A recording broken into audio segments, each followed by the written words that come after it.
Indonesia ni masa tahun 1938 Indonesia ni belum merdeka lagi. So sebelum merdeka tu dia dikenali sebagai Hindia Timur Belanda.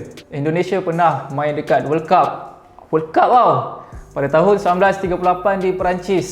So macam mana negara yang dijajah ni boleh develop satu tim untuk main dekat World Cup. Tahun 1938 tu ada dua organisasi bola sepak. Satu Netherlands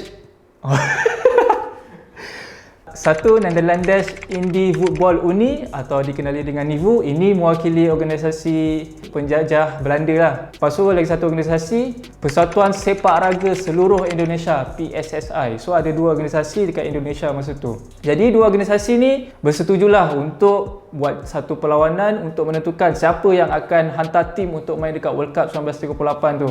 Di saat akhir perjanjian tu terbatal sebabnya katanya wakil daripada NIVU ni dia tak berani lah nak hantar tim sebabnya masa tu rakyat tempatan punya semangat patriotik, semangat nasionalisme tu tinggi lah. So kalau rakyat tempatan lawan dengan tim penjajahan, so takut perlawanan tu jadi ganas.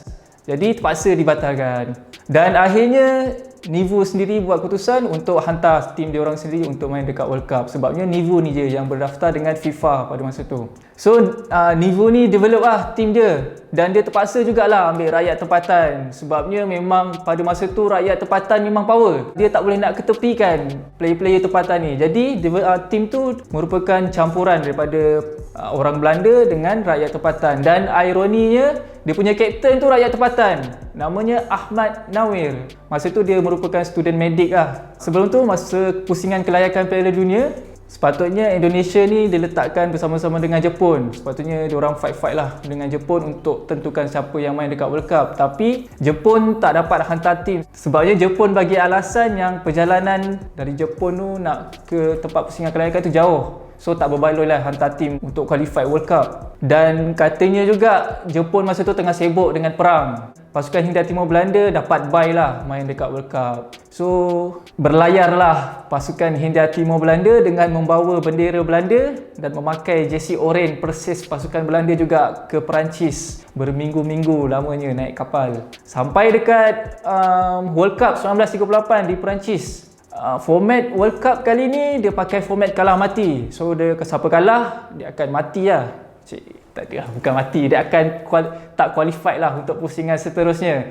Masa tu ada 16 je pasukan yang main dekat World Cup 1938 daripada 4 benua. Benua Asia, Eropah, Amerika Utara, Amerika Latin. So pasukan Hindia Timur Belanda ni diundi bertemu dengan pasukan Hungary daripada Eropah. Dan pada tanggal 5 Jun 1938 Hungary dengan Hindia Timur Belanda ni bertemu lah. Dan keputusannya Hindia Timur Belanda tewas 8-0. Gelap lah. Dia punya kapten Ahmad Nawir tu merupakan pemain pertama yang dibenarkan pakai spek dalam perlawanan World Cup. So Ahmad Nawir tu main pakai spek lah. Dia pakai spek bulat macam Harry Potter tu. Lepas tu tadi Hungary dah kalahkan Hindia Timur Belanda kan. So Hungary sebenarnya dia dah sampai final tau. Dia main final World Cup tu lawan Itali. So tapi Hungary tewas 4-2. Jadi kiranya Indonesia tu fight-fight lah dengan finalis. Sampai sekarang lah rakyat Indonesia ni bangga lah dengan kejayaan pasukan Hindia Timur Belanda atau Indonesia ni main sampai World Cup. Dan sebabnya lepas achievement tu tak ada dah achievement lain yang diorang boleh banggakan. Main Olimpik ke tak pernah, main menang AFF Suzuki pun tak pernah. So sama je lah macam Malaysia yang kita pun bangga juga dengan pasukan squad kita yang dapat layak Olimpik, dapat menang AFF Suzuki. Sama juga macam Indonesia. So hopefully pasukan dekat Asia Tenggara ni dapat pergi jauh lah dalam scene bola sepak. Nak buktikan pasukan Asia Tenggara ni pun power juga macam pasukan-pasukan Asia lain, macam pasukan-pasukan dekat Eropah tu.